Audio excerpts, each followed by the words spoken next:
Mi nombre es César Romero Padilla, soy docente de la Facultad de Ciencias Económicas en las carreras de Economía, Ingeniería Comercial, Administración de Empresas. Hice mi licenciatura en la Universidad Mayor de San Simón, mi maestría en el Centro Internacional de Política Económica de la Universidad Nacional de Costa Rica y mi doctorado en la Universidad de La Habana, Cuba. En el Instituto de Estudios Sociales y Económicos trabajo como investigador y normalmente me he ido dedicando a temas relativos al sector lácteo.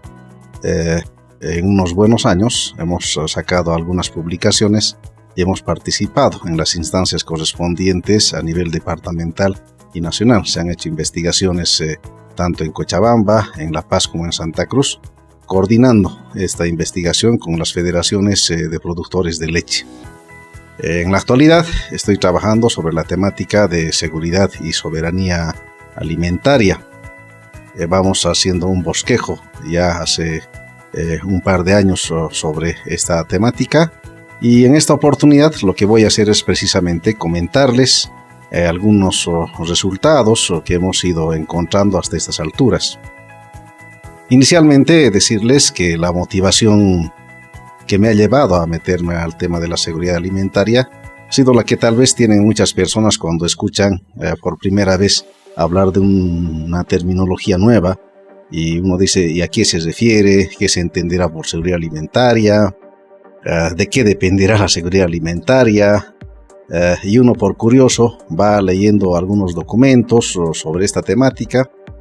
Por ejemplo, hay documentos oficiales como el Plan Nacional de Desarrollo Económico y Social de Bolivia, donde se aborda esta temática, pero en realidad su tratamiento tiene vasto recorrido ya desde 1996, desde la Cumbre Mundial de Alimentos, donde hay una comprensión en términos de que la seguridad alimentaria se está refiriendo básicamente a la posibilidad de que las personas puedan acceder a alimentos sanos e inocuos. El tema que uno se pregunta siempre y cómo es posible que la gente acceda, ¿no? Estos alimentos necesariamente deben ser producidos en un país, se pueden importar al mercado. ¿Sí? ¿Cuál es la característica, diríamos, de entonces una primera dimensión, diríamos, de la seguridad alimentaria que después uno va conociendo, que se refiere a la disponibilidad o a la oferta de alimentos, ¿no? Esta es una primera dimensión de la seguridad alimentaria. Y luego uno empieza a preguntarse, una vez que está en los mercados los productos, ya sea producidos localmente o importados, ¿verdad? Entonces, ¿qué factores o qué variables están determinando que la gente acceda o no a estos alimentos, ¿no?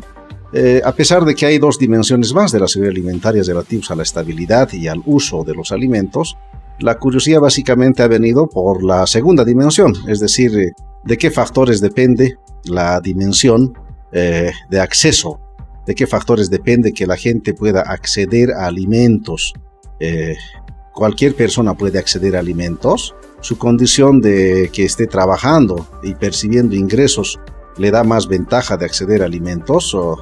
Acceden a alimentos las personas subempleadas, desempleadas, las que se encuentran en situación de pobreza, las que se encuentran en situación de pobreza extrema.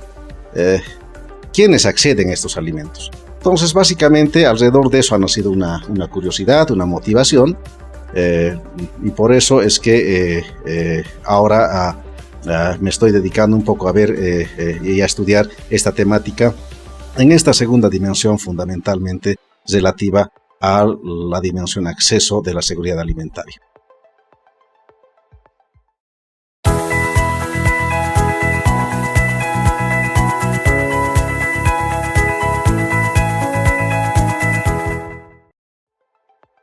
En este sentido, entonces, lo que se ha ido viendo es desde la perspectiva de mi formación como economista, la seguridad alimentaria desde el punto de vista de indicadores macroeconómicos y macrosociales. Básicamente, en los indicadores macroeconómicos se ha considerado a una primera variable relativa a la disponibilidad, que tiene que ver con el Producto Interno Bruto, cómo anda la producción en el país, y los sectores muy ligados a lo que tiene que ver con la producción de alimentos. También se ha ido viendo el comportamiento de los precios de los alimentos como una segunda variable. Y en lo que corresponde básicamente a los indicadores macrosociales, se ha considerado el desempleo, el subempleo, la pobreza y la distribución de la riqueza. Entonces, lo que se ha hecho y lo que voy a comentar a continuación son básicamente los resultados que hay alrededor de estos indicadores. En una primera instancia comentarles, por ejemplo, que la producción en el caso de Bolivia, sobre todo desde el 2006, ha tenido un comportamiento interesante.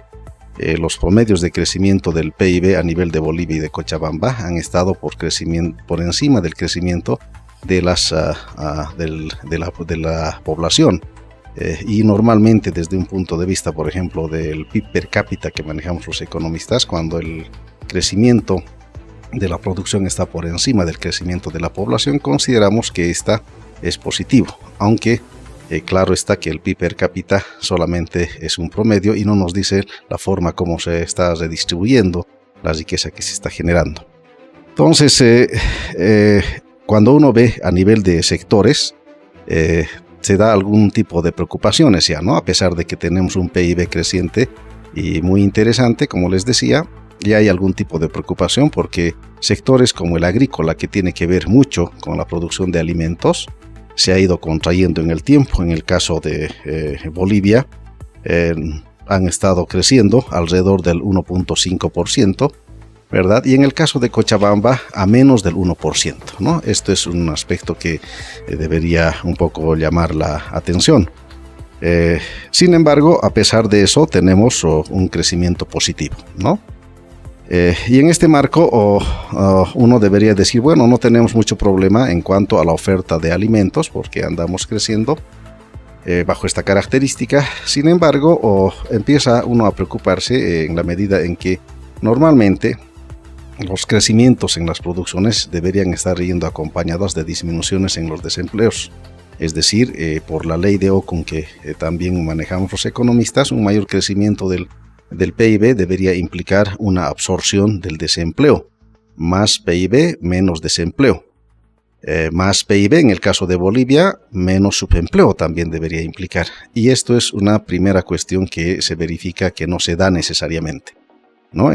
Tanto en Bolivia como en Cochabamba, el que haya crecido el PIB no ha significado que el desempleo necesariamente disminuya. Por el contrario, hay un aumento en el subempleo y hay poca incidencia en el desempleo. Y esto es preocupante en la medida en que las personas que están desempleadas o subempleadas, que se caracterizan por tener ingresos precarios fundamentalmente, pues tienen menores oportunidades de poder acceder a consumo de alimentos, ¿no? Hay sobre esto, de todas formas, puntos de vista un poco encontrados entre la versión oficial por parte del gobierno y versiones de ciertos centros que se dedican a estudiar temas de empleo como el CETLA, ¿no? El gobierno sostiene que se han ido generando empleos a partir del escenario que se ha generado en Bolivia, de un escenario que supuestamente dio las condiciones para las inversiones y han crecido muchas empresas. Hay también créditos del Banco de Desarrollo que se ha creado, también programas como Mi Primer Empleo. Sin embargo, por otro lado, ¿no? El CETLA hace notar con estadísticas que más o menos, y hay otras instituciones también, que manejan que entre un 65, 70 hasta 80% del empleo estaría en el sector informal. Y entonces ahí viene un poco la preocupación, ¿no? Crecemos, sin embargo, no solucionamos un tema, por ejemplo, del subempleo, cuya característica es, reitero, ingresos bajos, y esto amenaza un poco el poder acceder a los alimentos. Otro aspecto que tenemos que hacer notar es el relativo al comportamiento de los precios de alimentos. El comportamiento del precio de los alimentos, tanto en Bolivia como en Cochabamba, desde el 2006 ha estado normalmente, la tasa de inflación de alimentos ha estado normalmente por encima de la tasa de inflación general.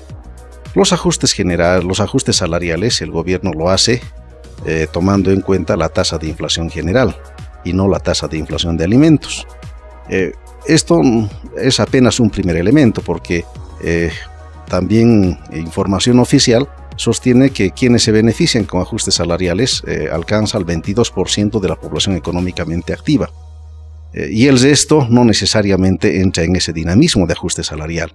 Por tanto, cuando los alimentos suben, los precios de los alimentos suben, las personas que no reciben ajuste salarial salen más perjudicadas, en tanto que buena parte de ese ingreso destinan al gasto en alimentos. Esta es la característica de la gente que tiene menores ingresos. Y aún aquellas personas que recibieran ajustes salariales considerando la tasa de inflación general, también pierden poder adquisitivo, no pueden comprar la misma cantidad de alimentos en la medida que el precio de los alimentos está la tasa de inflación de alimentos está por encima de la tasa de inflación al cual se restringe el ajuste salarial, ¿no? Entonces, este es un aspecto también que se puede evidenciar tanto a nivel de Bolivia como de Cochabamba. Otros aspectos relativos, por ejemplo, a la pobreza, es importante ahí señalar que en los últimos años ha habido una disminución importante tanto de la pobreza moderada como de la pobreza extrema, que desde el punto de vista de el ingreso, uno puede catalogar a pobres moderados como aquellas personas que no cuentan al menos con $2 o equivalente a 14 bolivianos por día para cubrir necesidades básicas, y pobres extremos aquellos que no disponen de $1 o redondeados 7 bolivianos para cubrir básicamente necesidades alimenticias. Entonces todavía ese porcentaje es relativamente alto en Bolivia. A nivel de nuestro país estamos hablando del 38% en la pobreza moderada y en la pobreza extrema 18% más o menos. Y en el caso de Cochabamba, 36% de la pobreza moderada y alrededor del 10% de la pobreza extrema.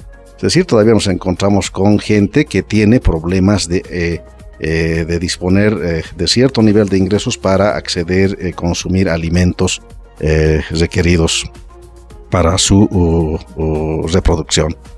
También el tema de la desigualdad de la distribución del ingreso, es importante comentarles que si bien es cierto que entre grupos de más ricos y más pobres ha disminuido la desigualdad, el 2005 se sostenía, por ejemplo, que el 10% más rico estaba acaparando 128 veces más del ingreso respecto al 10% más pobre.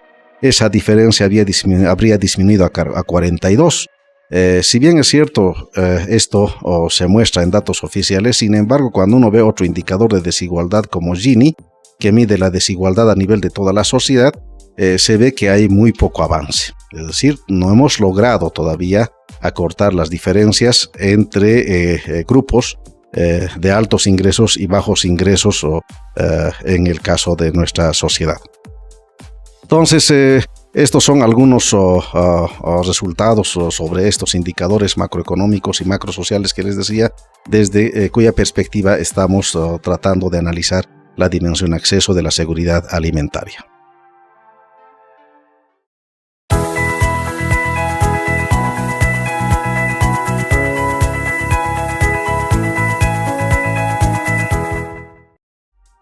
Bueno, entonces con base a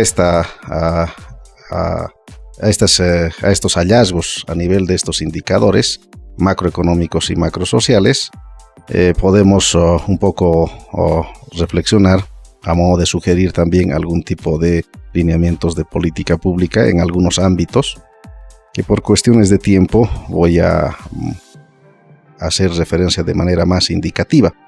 ¿No? Se plantean políticas públicas relativas al ingreso disponible, que tiene que ver básicamente con lo que es el salario mínimo, el tema de pensiones, el tema de empleo, y por otro lado también con lo que son las transferencias públicas y subsidios.